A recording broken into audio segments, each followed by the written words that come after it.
our next guest, David Yeah. Sirota. He's an independent journalist, progressive journalist extraordinaire. And David, thanks so much for joining us. How are you this morning? I'm good. Thanks for having me. Good morning. Pleasure. The pleasure is ours. So, there's a couple things that I wanted to talk with you about in terms of what's happening in national politics, and I think that you can help us get a grasp on what's happening.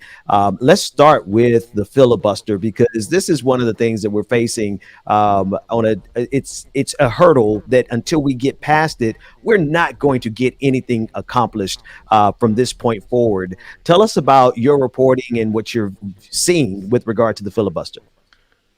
Well, it's pretty simple. The filibuster is in place, and it doesn't look like there's very much movement at all. And there is certainly some hypocrisy at play. People like Joe Manchin, Senator Jeanne Shaheen of New Hampshire, other senators, Democratic senators in the past have said they support filibuster reform. In the past, when the Republicans were in power, and now suddenly when filibuster reform could actually help pass real democratic legislation, you have a handful of Democratic senators who are suddenly saying that they're opposed to changing or ending the filibuster. So there's a lot of hypocrisy, and the hypocrisy is revealing, I think. It reveals that at least a part of the Democratic Party does not seem seriously committed to or interested in passing significant legislation, including the agenda of President Joe Biden, including voting rights legislation.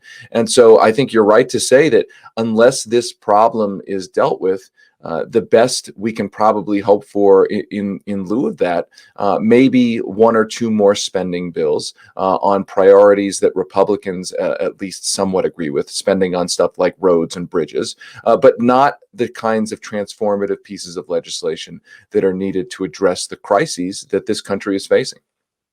And exactly right. One of the crises that we're facing is the fact that there is a concerted effort by Republicans across this country, hundreds of pieces of legislation across the states that have targeted the voting rights of all Americans, but specifically Black Americans, which is a direct threat to the Democratic Party power base. So help us to understand why the Democratic Party would play games with whether or not Black people could actually even vote for them in the 2022 midterms. It's a really important question. And I think the right way to think about it is the way you've put it, which is that Republicans are trying to change the voting rules in states. And yet in Washington, you have some Democrats, chiefly Joe Manchin, saying that he doesn't want to change the rules in light of the situation. So it is a one-sided battle, if you will, where Republicans are changing the rules and Democrats, or at least part of the Democratic leadership, is saying it doesn't want to change the rules. And we should understand how historically, in a sense, unprecedented this is, or at least a break from the Democratic Party history that gets so venerated when we look back on it, which is to say that in the past, the Democratic Party, when it had power in Washington, used that power in part to make sure that states were actually respecting civil rights and equal rights. I'm talking about, of course, during the civil rights era. That you had that famous Norman Rockwell photo of the little girl going into the segregated school, the little African American girl, the first girl African American child to be in that school, and she was surrounded by federal agents. And that was a situation during the 50s and 60s in which the federal government used its power to go into states to say that basic civil rights and equal rights will be respected. Now, fast forward to now, and you have the Democratic Party, or at least some of those leaders, saying that the federal government will not use its power to go into states to make sure voting rights are protected. It's the same kind of civil rights, equal rights issue, but a very, very different faction of the Democratic Party that won't allow those rights to be protected.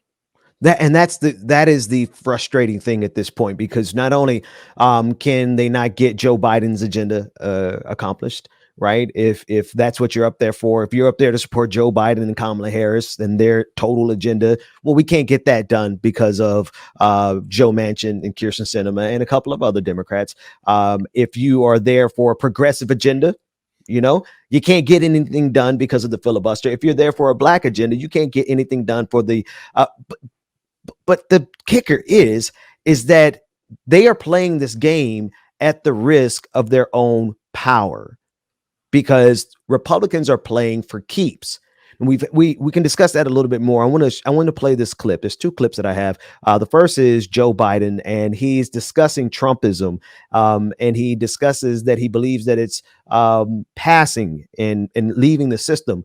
And we'll discuss that briefly. But then I want you to watch that clip in context of the second clip that we have, which is that of Mitch McConnell, who's essentially saying there's nothing that we're going to allow this administration to get done. Let's take a look at the first clip. So I think it is a shock and surprise that what's happened in terms of the consequence of President Trump's phony populism has happened. And it is disappointing that so many of my Republican colleagues in the Senate, who I know better, have been reluctant to take on, for example, an investigation because they're worried about being primaried. But at the end of the day, we've been through periods like this in American history before, where there has been this reluctance to take a chance on your reelection because of the nature of your party's politics at the moment. I think this is passing. I don't mean easily passing. That's why it's so important that I succeed in my agenda. The agenda, whether it's dealing with the vaccine, the economy, infrastructure, it's important that we demonstrate we can make progress and continue to make progress. And I think we're going to be able to do that. So, as I said, the proof will be in where it is, 6 months from now, where we are. But I think you're going to see that there's that God willing, we're going to be making progress, and there's going to be a coalescing of a lot of Republicans, particularly younger Republicans who are coming up in the party. And last question, Sebastian. So hope springs eternal for Joe Biden. But Mitch McConnell yesterday had this to say about voting rights, about the voting rights bill that we're trying to get passed to protect the vote. This is what he had to say. Take a listen. Democrats choose as justification for their top legislative priority actually doesn't make much difference. They've made abundantly clear that the real driving force behind S1 is a desire to rig the rules of American elections permanently in Democrats' favor. That's why the Senate will give this disastrous proposal no quarter.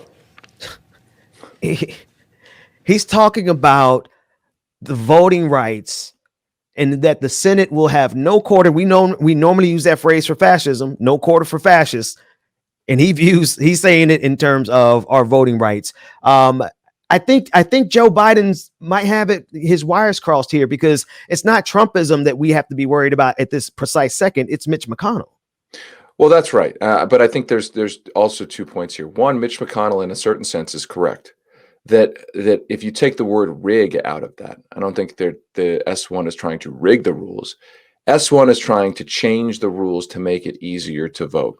And Mitch McConnell is effectively admitting that making it easier to vote, having more people vote, having a more vibrant democracy will likely relegate the Republican Party, at least the current Republican Party, to permanent minority status. So Mitch McConnell is actually admitting something there, which is that more people voting, more of a small d democratic expression of what the population wants, is an existential threat to the Republican Party, because the Republican Party is predicated on minority rule. So that is, in a sense, a self-own. Mitch McConnell is admitting that.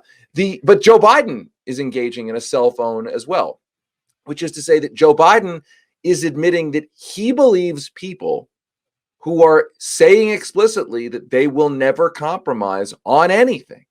He is nonetheless saying that he will continue to rely on them, that he believes that they will provide votes for his agenda, or even votes to allow his agenda to be voted up or down on the floor of the Senate, which is fantastical, which is ridiculous, which the people that he's hoping for or believes in are saying will not happen. So we have two situations here where essentially the two most powerful leaders in Washington are basically admitting things that are preposterous, and they're behaving like this at a time when reality is not waiting around. I mean, this is what always gets what's always on my mind, which is that we don't have time for the games that these people are playing. That you have an election coming up. That's one thing that's not waiting around. You have climate change happening. That's not waiting around. That's just getting worse. You have an economic crisis for millions and millions of people who have been left behind. That's not getting better. So the point is that they're playing these games on a kind of lazy timetable as the crises outside of Washington continue to get worse with the prospect of real human consequences. Real human consequences. That is the part. There are real ramifications to every single one of these decisions. And one of the things that I think that we can do more clearly as the media or activists or whatever is just to really state it very succinctly that poverty is a policy decision. Every hungry child is a policy decision. Everything that we see that's broken in the system is something that we can fix through policy, but we simply choose not to. And here we are. We've gotten so ridiculous with this that we can't even get a firm commitment from the ruling elite of this country to democracy itself. And it should be added, we should add one other thing, that this is all happening in a Senate that is already undemocratic. I mean, this is the thing that's really mind-blowing, which is that the Republicans talk a lot about the filibuster being needed to protect quote unquote minority rights. I'm not talking about ethnic or racial minorities. I'm talking about the minority party in Congress or the minority in the country, that we don't want a supposed tyranny of the majority, right? But the problem with that argument is that the Senate, of course, is structurally rigged to always provide the potential for a disproportionate power from the minority of the population by virtue of the fact that senators, that each state, no matter how big or small, gets 2 senators. You have a part of the legislature that can block anything that inherently gives small parts of the population, small groups of the population, disproportionate power to block anything. And so the filibuster only makes that even more absurd and ridiculous, only makes it even a smaller group of people that can block anything. I think the stat is that senators comprising the smallest states under existing filibuster rules, 11% of the population, they can represent 11% of the population. Wow. And have veto power over anything that comes through the Senate. Wow. And in the minds of conservatives, that's only proper. In fact, not even just conservatives, you would have Joe Manchin, a Democrat, make this exact argument that is a proper system to maintain as opposed to majority rule. But then, he argues that incentivizes bipartisanship. That the knowledge that exists means there's more of an incentive for Republicans and Democrats to get together and work things out. But of course, we know it's worked the other way. Right. It's incentive for Mitch McConnell to never do anything, never, ever try to compromise on anything, knowing that he only needs senators representing about 11% of the population to stand with him to block anything, that he doesn't have to come to the table. That's the real problem here. There's no incentive for the other side to even negotiate at all, when they can control everything with just 11% of the population. A stranglehold on this government. David Sirota, the Daily Poster, thank you so much for joining us this morning. Thank you. Thanks for having me.